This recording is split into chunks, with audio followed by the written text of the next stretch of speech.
네, 안녕하십니까. 에임스캡 공식 파트너 메타파이브 앤디 여러분들에게 인사드리겠습니다. 자, 다음 주 나스닥 11월 4주차. 이게 11월 4주가 아니라 3주일 수도 있어요. 왜냐면 하루가 11월 1일이 그 마지막 주랑 섞였죠. 그래서 이거를 4주로 봤는데 아마 3주가 맞을 것 같습니다. 공식적으로는. 예, 하루가 들어가 있기 때문에 11월 1일이 토요일 날로 잡혀 있기 때문에 애매합니다. 근데 제가 이건 좀 헷갈려서 4주 차든 3주 차든 아무튼 11월 17일부터 21일까지 이 구간의 나스닥 시황을 여러분들에게 설명해 드리도록 하겠습니다. 자, 차분히 오시죠. 자, 드디어 이제 셧다운이 종료가 됐습니다. 그래서 저번 주에 안 나왔죠? CPI라든가 중요한 지표들이 줄줄이 잘 나오지가 않았습니다. 그래서 이제 셧다운이 거의 공식적으로 종료가 됐기 때문에 이제 미뤄졌던 지표들이 이제 천천히 이제 쭉쭉쭉쭉 나오게 될 테니까 확실하게 이제 말하자면 시장이 제일 싫어하는 게 뭐죠? 불확실성이죠. 불확실성이 이제 제거되는 과정으로 갑니다. 그래서 지표들이 어떻게 나오냐 좀 잘 봐야 됐고 따라서 또 상당히 많은 변동성을 보여줄 수가 있다. 이렇게 생각하니까 좀 안전하게 대응하시면 되겠습니다. 뭐 여러 가지가 있어요. 뭐 긍정적인 요인, 부정적인 요인이 있는데 이런 것들은 그냥 한 번씩 제 블로그 오셔서 읽으시면 되고 특별하게 우리가 제일 중요한 건 일단 지표죠 먼저. 지표를 보면 엠파이어 제조업 지수 요건 좀 높게 나와야 됩니다. 근데 예상치가 안 좋죠? 안 좋기 때문에 요건 올라가기보다는 내려올 가능성이 있는 고요. 그 다음에 11시에 있는 윌리엄스 FM 연설위원이 비둘기냐 매파냐 그 다음에 필립 제퍼슨 이분들 계속 별수는 별로 없지만 지금 연준의 스탠스를 우리가 시장을 계속 보게 봐야 되기 때문에 되게 주시를 해야 돼요. 이분들이 계속 시장에 긍정적으로 12월에 뭐 금리 인하를 주겠다 뭐 이런 뉘앙스를 주거나 뭐 살펴보겠다 하여튼 이런 뉘앙스를 줘야 되는데 계속해서 뭐 안 하겠다 좀 더 봐야 된다 이렇게 매파 쪽으로 나오면 시장은 올라가기가 쉽지는 않습니다. 자, 그 다음 날일 거예요. 이거 이제 18일 날인데 제가 써놓지 않네요. 18일 날에 레드북 소매 판매 FMC 윌러 이번 또 하죠. 이거는 넘어가도록 하고 레드북 판매 이거 높게 나와야 돼요. 낮게 나오면 어떻게 되겠죠? 한 차례 조정을 받습니다. 그래서 또 높게 나오고 소매 판매 같은 건 경제 활성화를 우리가 체크할 수 있는 거라 이거 별표는 두 개인데 생각보다 꽤 움직이더라고요. 제가 해외 선물 매매할 때 해보니까 레드북도 좀 신경 쓰셔야 됩니다. 그래서 높게 나와야 긍정적인 요인이다 이렇게 말씀드렸죠. 그 다음에 이제 말하자면 요게 이제 22일 날일 거예요. 목요일 날에 이제 나오는 건데 목요일 날에 반영이 됩니다. 그래서 FMC 의사록 나오죠. 여기 가장 중요한 변곡점이 될 것 같습니다. 거기서 연준의 스탠스가 완화적으로 나오는지 계속해서 기존 그대로 보수적으로 나올지는 좀 봐야 될 것 같아요. 여기 날 될 수 있으면 무포로 좀 관망하세요. 상당히 변동성이 있을 것 같고 만약에 조금이라도 긍정적으로 나오면 시장은 제가 가장 중요한 저항대를 뚫어버릴 거예요. 근데 그건 좀 이따 말씀드릴게요. 그 다음에 고용지수는 낮게 나오는 게 좋아요. 왜냐면 금리 인하의 모멘텀을 주는 거는 고용지수만큼은 낮게 나오는 게 올라가는 쪽으로 반응을 하더라고요. 여태까지는요. 그 다음에 뭐 제조업 지수나 이런 것은 좀 좋아야 됩니다. 아무래도 지수가 안 좋으면 시장은 불안해 하더라고요. 왜냐면 너무 많이 고점에 떠 있으니까 지수가. 물론 한 차례 조정은 받았습니다만. 그 다음에 미시건이 나오죠. 그 다음날 금요일장에 미시건이 나오니까 이것도 22일 날 나오니까 이것도 한번 봐야 돼요. 이것도 소비자 심리 지수도 좋게 나와야 됩니다. 제가 예전에 매매할 때 미시건에서 한번 크게 손실 본 적이 있는데 미시건 무시하면 안 되고 이거 잘 보고 근데 금요일장 저녁 12시에 나오는 거나 여러분들 그때 열심히 매매하실 분이 많을지는 모르겠지만 하여튼 신경 쓰는 매매다. 금요일장 조심해야 되는 또 매매고요. 자, 이제 기술적 차트가 가장 중요한데 잘 보시면 됩니다. 이게 이제 저번 주에 제가 드렸던 차트인데 변화한 거 요거 차트 선 하나 그어 놓은 거밖에 없어요. 즉 제가 그어 놓은 대로 얘들이 움직였다는 얘기예요. 근데 참 웃긴 거는 우리가 이제 피보나치 수열을 쓰면 여기서부터 여기까지 해서 여기가 618짜리예요. 여러분들 이해되십니까? 618짜리까지 올라오면 이거는 이 전저점을 안 깬다고 생각하고 다시 이렇게 가는 게 맞거든요.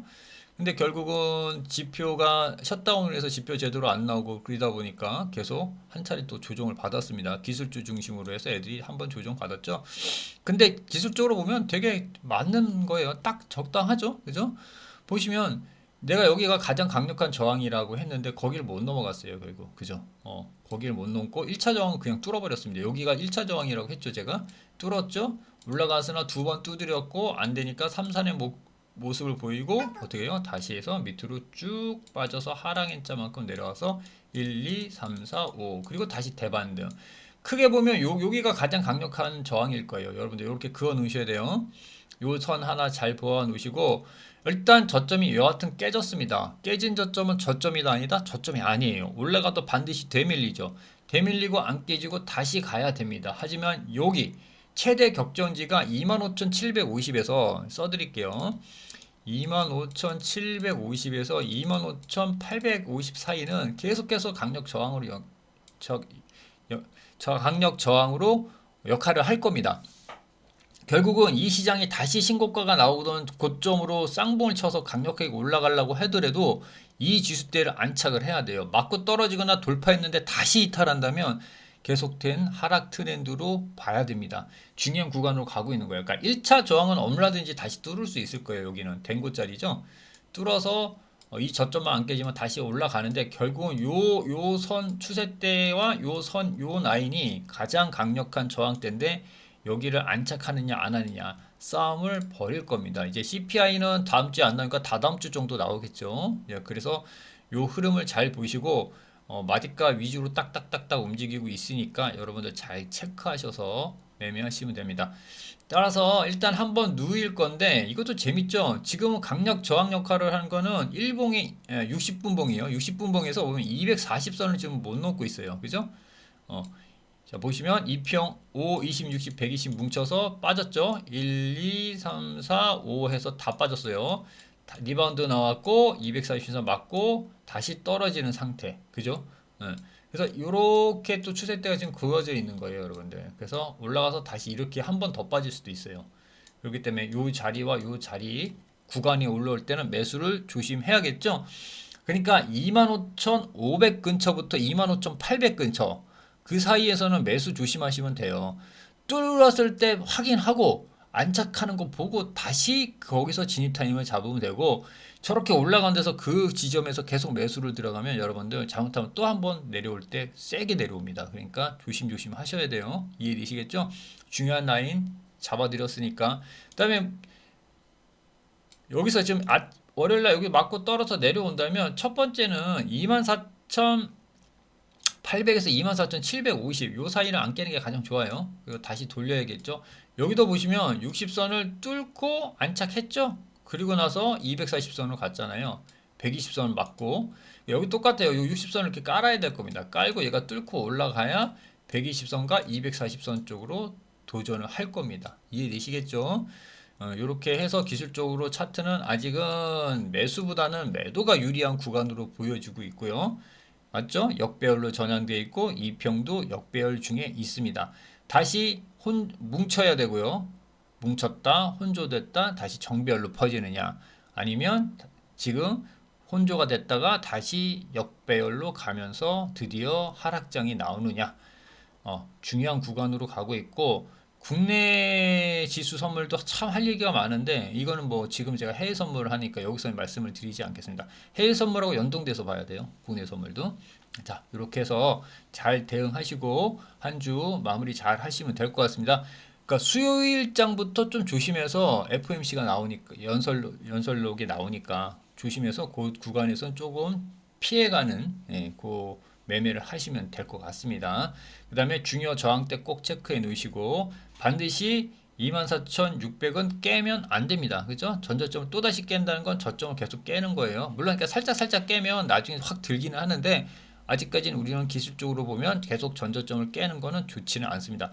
반드시 올라가려면요. 뭐가 해야 돼요? 저점을 안 깨야 됩니다. 그죠? 깨진 저점은 저점이 아니니까. 이해되십니까? 잘 보실게요. 한 번만 여기 공부 차원으로 알려드릴게요. 자, 여기 보시면 요 저점 깼죠? 자, 올라갔으나 20선에서 두드려 맞았죠. 내려왔는데 저점 안 깨니까 올라가죠. 그 다음 저항에서 맞고 떨어져서, 그죠? 그리고 요 저점을 떨어졌을 때 요 저점을 깨니까 어떻게 돼요? 결국은 한 번 더 빠지죠. 깨진 저점은 저점이 아니다. 반드시 되밀린다. 여기도 똑같습니다. 이 구간하고 똑같을 수 있어요, 여러분들. 지금 구간이 여기랑 대잡일 수 있겠죠. 물론 여기서 이제 지지받고 뚫어버리면 얘기는 달라져요. 이해되시겠죠? 너무 비슷하잖아요, 지금. 급등 시켜놓고 60선 돌파해놓고 240선에서 뚫다가 실패. 꼭 그렇게 생각합니다. 여러분들 지금 그 동영상을 보니까 이런 동영상이 많아요. 절대 불변의 바닥자리. 여러분들 절대 불변은 없어요. 왜요?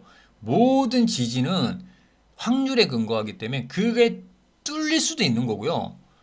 저항도요. 완벽한 저항자리는 없어요, 여러분들. 확률이에요, 확률. 저항도 돌파될 수 있는 거예요.